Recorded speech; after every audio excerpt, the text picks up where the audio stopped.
It is that time of year again, time for the season's first major, and for that we head to Augusta National for the Masters, which of course you can see on CBS over the weekend and live all 4 rounds right here on CBSSports.com. Lauren Shahadi, Steve Elling, our golf columnist, who is taking it all in over there. And Steve, let's start with Tiger Woods back in the field this week. Some people say he can't pick up where he left off. Some people say he's just that good. Where do you fall? I think it's an awfully tough thing to ask a guy to come to a golf course. In my view, this is the hardest golf course in the world from about 50 yards and in. And I mean, these greens here are just unbelievably brutal. He hasn't played in 144 days, and as good as he is, and as much as this guy can muster his resources, I think that would be a tough thing for anybody to do, even if they didn't have all this, the sex scandal and all those loose ends hanging over your head.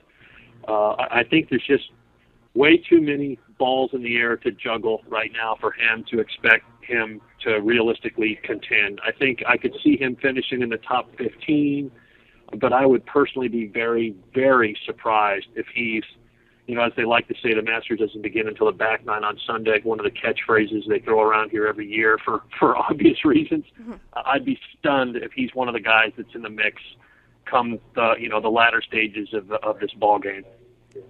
All right, let's go to another big gun in Phil Mickelson, the 2-time Masters champion, has had a slow start to 2010. Where's his game at right now, Steve? It's everywhere, which, we're getting way deep into the season, and Phil hasn't sniffed a title yet.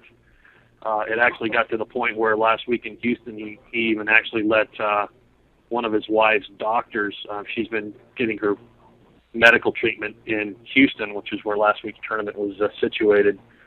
He even let one of his wife's doctors carry the bag for him for a couple of holes on the golf course. So, granted, it was a nice gesture, but it's just kind of hard for me to tell whether his head is in the dugout right now. I just don't know where he is with what he's going on in his personal life with his wife and his mother. There just seems to be something missing. He just hasn't played very well. I mean, he went through a stretch there where he was all over the map at Bay Hill, and then had a really poor round at Houston. I think he had 3 rounds in a stretch of 4 where he shot 75 or higher, and that's just not the way you want to come in to the Masters. There's just nothing right now that's pointing towards a satisfactory outcome for that guy. All right, let's talk about a guy that has never won a green jacket, and that is Ernie Els. He won his last 2 events before struggling last week at Houston. What are his chances going in, do you think? Well, he's had a couple of very close calls here. He was a guy who rather famously was standing on the putting green in 2004 when Mickelson made that putt and jumped 1 inch into the air on the 18th green in 2004. So, Ernie got pipped by a shot at the wire. I think the question for Ernie is, playing those 3 times in a 4-week span and winning a couple of them, is whether that let any air out of his sails emotionally. That's more than he's won in years and years out here. I mean, it's been a fairly long, pronounced victory drought on the PGA Tour. He'd had 1 win in a 6-year span. So, and then he wins twice in 3 weeks and consecutive starts for him personally. So, I don't know. I think that's a huge question mark. Is how much gas is left in the tank for him? And another issue for him, and this, he's defended it, and I still question it, is he's not using his usual caddy this week. He's using a former National Hockey League guy on the bag who he befriended down in South Florida. The guy has caddied in the past, but he's not a professional looper. Now, Ernie's played Augusta National enough to know pretty much every subtlety and nuance of this place. And caddies here basically just reaffirm your yardages and things like that. So, it isn't like Ernie doesn't know the ballpark. But I just wonder whether that was a smart decision. So, Ernie is another guy, massive question marks for me, mostly relating to his mental state and physical state versus his actual ball striking and things like that. I think he just might be a little low on petrol, as they say in the UK. What I'm hearing from you, Steve, is all these question marks surrounding the big names. What about some young guns? Anthony Kim looked good last week in Houston. You looking to him?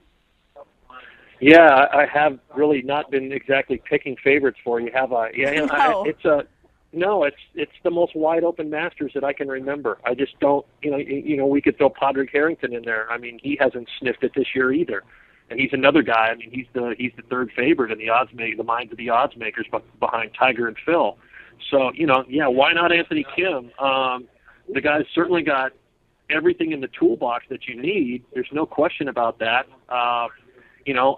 Again with him, I think people have been waiting for, in some ways, a year and a half now for him to validate what he did in 2008 when he won twice. He did finish second earlier this year, but he was a mile and a half behind Camilo down at the Honda, and it was a distant second. So it wasn't like he was being thrown into the cauldron of competition where every shot mattered on the back nine. So yeah, it was interesting watching him win at Houston. He didn't exactly go flying into the 72nd hole in a blaze of glory and had to go into a playoff because he made late mistakes. So he's obviously a guy who, around here, you do not win if you cannot putt. Anthony Kim can putt. That's one of the distinctions that separates him from a lot of the 20-something-year-old players, say, Sean O'Hare would be a good example, whose putting holds him back. Anthony's got the putting, and I think he would be a guy, if I was going to pick, three favorites and then three second-tier guys, Anthony Kim would probably be in my second tier of guys. He's certainly got the chops for it, and he's certainly coming in here with momentum, which is not something that not many guys can claim. Steve says it is wide open, should be exciting. Don't forget to catch the highlights on Thursday and Friday, and of course over the weekend, full coverage. Everything will be streamed live right here on CBSSports.com. For Steve Elling, I'm Lauren Shahadi. We'll talk to you soon.